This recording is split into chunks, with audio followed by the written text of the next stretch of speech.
So this is the skull cap that was cut off my deer that I just shot in A-zone. You can see the tag still attached to it, as is required by law here. And you know, there's a couple ways to go about this. The easiest way to get a skull cap is with a portable sawzall. Makes the job literally seconds. You know, if you can't do that, you can cut the skull cap off in two places with a hacksaw, or you know, I've even taken these off in the field with folding hand saws. You know, it works, but it's a lot of work to get off. But the sawzall is definitely the way to go. And what we're going to do is, in this video, we're going to clean this up, boil this off, get that skin off of there, get all the matter off of there, bleach it a little bit, and then mount these antlers up. Looks like I got a helper here this morning. Mr. Baron, the German Shepherd. Before we start here, we're going to talk about pots for a minute here. You know, I see a lot of guys, they use these big-ass turkey fryer pots that you'd use to fry your Thanksgiving turkey. And truth be told, those things are just too damn big for a little skull cap mount. I mean, honestly, I don't even see how they get those things to a boil. But basically, you know, you want to choose the right size pot. And don't go to the kitchen and get one of your wife's brand new good pots. Get a piece of shit old camping pot, or go to the Goodwill and get an old pot. But basically, as you can see, you know, this little deer I shot, even a pot like that, that's kind of big. You know, that's gonna take a long time to boil. But you know, the smaller pot like that, that's about the right size right there. You don't want to go too big, because the more water that's in it, the longer it takes to boil, and the longer this process is going to take. So you know, choose the right size pot accordingly. And no, this deer was not trying to communicate with aliens or prevent the government from reading its mind. I did wrap these antlers in aluminum foil. The reason I do this is because when you stick the skull cap in the pot, the antlers will be touching the edge of the hot pan while it's boiling. And this could burn, char, or discolor the antlers. And you know, this set of antlers has that nice dark coffee brown color that everybody likes. And I don't want those to discolor or get damaged. So wrapping them in tin foil is a good idea. Okay, once I add water to the pot, the next thing I'm going to do is add some baking soda. You know, there's no real recipe or formula here. Just stir it up real good. Dissolve it all in there. I'm using hot water from the sink to start, so it dissolves the baking soda easier. Stir up this solution really well. And for this, I'm using my trusty Coleman propane stove. When these models first came out, they just blew everybody's mind in the camping world, because you know, has both a grill to grill meat on and a stovetop to boil water and cook stuff on. So this little model was super popular when it first came out, and I've had this for years. I mean, it goes on off-roading trips with me, hunting trips, goes everywhere. I really like it. So figured it'd be perfect to get this water to a boil real quick. And you can see I just put this on and the water's already almost boiling. I mean, this thing is amazing. Remember, it's perfect for a small pot. And we have the skull cap in the water boiling. Boiling away. Okay, and while the skull's boiling, it's a good time to prepare some materials you'll need when you pull it out of the pot. First of all, you're going to need a couple of wire brushes, a big one and a small one, to brush away the bits of flesh and fur still left on it.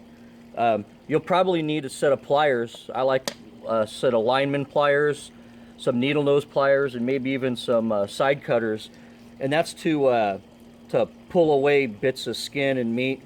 You know, the big lineman pliers will pull big chunks of skin and meat off, and the little needle nose pliers are good for getting in between the base of the horn and pulling out the bits of fur out of there. And also a good skinning knife. You're definitely going to need that to clean off the top of the skull cap. And this is an actual USA made sharp finger. perfect for the job. So these are some basic tools you're probably going to need to clean the skull up once you get it out of the boiling water. Okay, so we're a half hour in on this, and it's boiling right along. Of course, we're enjoying the pool on this nice warm day. I'm setting up a table here in preparation of pulling these antlers out and cleaning them up. It's good to have everything set up in advance before you pull them out so you have a place to work. And I'm actually going to put these antlers in this empty pot right here and start scraping off the flesh in this empty pot so I don't make a mess everywhere. Well, it's been 1 hour and she's still boiling, looking good. Man, this antler mounting stuff is some tough business. I mean, I've been out here just working my ass off. Man, life is tough.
It's 102 degrees today, so I'm going to let this sit out in the sun here for a couple hours and completely dry out before I continue with the process.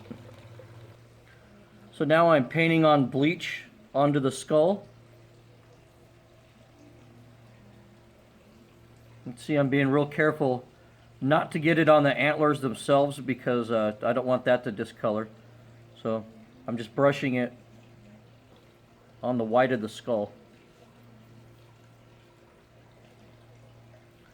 And I'm going to get the whole thing, top, bottom, front, back, underneath the bases really well.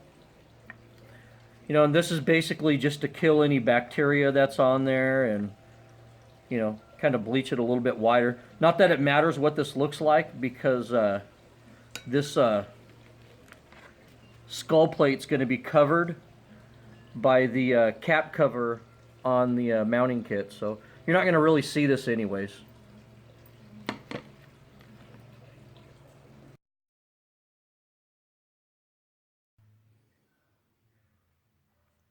So I purchased the Walnut Hollow Deluxe Antler Display Kit, and I'm going to use this on this. And as you could tell, in order to fit this cap, I'm going to have to do a little bit of trimming on the skull cap to make it fit. But you know, this is the kit I'm using in this video to mount these antlers. Okay, so I took the skull cap out and I trimmed it down to size to fit on this mount, and I drilled a couple holes in it to mount the rack to the plaque.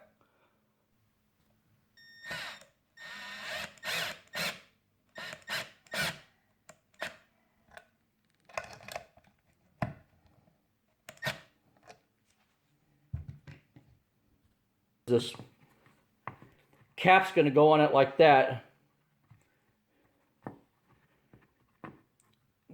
and you want to line it up straight. And with most plaque mounts, you want to leave a little bit of room down here. If you want to put a plaque, if you want to put some decorative filigree down here, or if you want to put the shell casing from the round that killed the animal on here. You know, I do that on some of my plaques. So just remember, do not center the antlers in the middle of the plaque. They have to be oriented more towards the top in order for the finished product to fit correctly. Got a cat up here helping me now. And you can see I made my cutouts for the cap right here. Got it to fit all right. And I think it's going to look pretty good when this is done.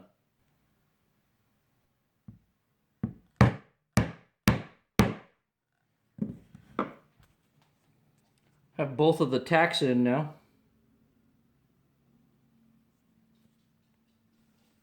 And then at this point, I screw on the fastener in the back to hang it on the wall, which is pretty easy.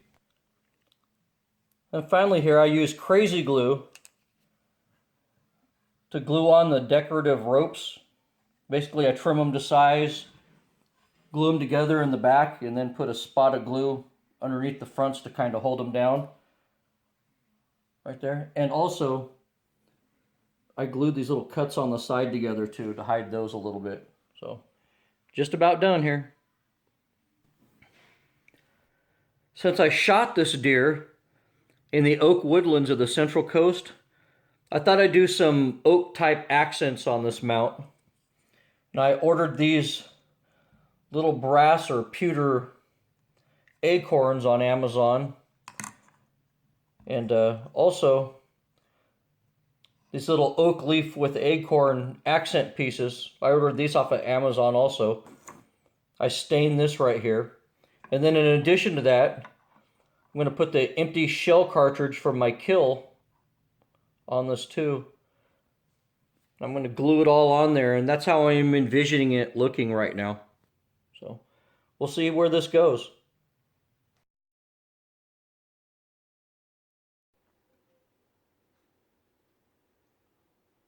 And here's the mount in its final resting place right here. You can see it looks really good. I'm really digging the oak accents I put on it. The oak woodland accents I put on it. It almost looks like a hybrid between an American mount and a European or Bavarian style mount. So, I'm really liking it. So in retrospect, this turned out to be a pretty damn easy job, I think. You know, normally, I don't think I would mount a deer with antlers this small. But, you know, I just shot a deer, and I was thinking about making a video about going through the process of making a mount like this. Also, you know, this mount probably in total, with everything, with the trim, with the mounting kit on it, you know, I probably have about $50 into this thing total, all said and done. And, you know, if I did it the old school way, where, you know, I go down to Home Depot or Lowe's and get myself a piece of oak or walnut and spend literally hours cutting and milling a plaque and then staining it and then doing the whole plaster of Paris thing on the skull cap, and then buying the leather at the craft store and stretching the leather around it. You know, if I went that route, I think I'd spend more money than I spent on this. So, you know, not only is buying these kits cheaper, I think, I also think to a certain extent, especially if you plan on adding your own personal touches to it, this looks better. I think this is a better way to go. But, you know, who knows? Maybe I'll do a video on doing it the old school way with the plaster of Paris and everything like that on my next deer. But, you know, stay tuned. You know, I also have some tusk from a boar I shot. I might do a video on how to mount boar tusks too. But stay tuned. If you can, subscribe to my channel. And as always, thanks for watching and good hunting.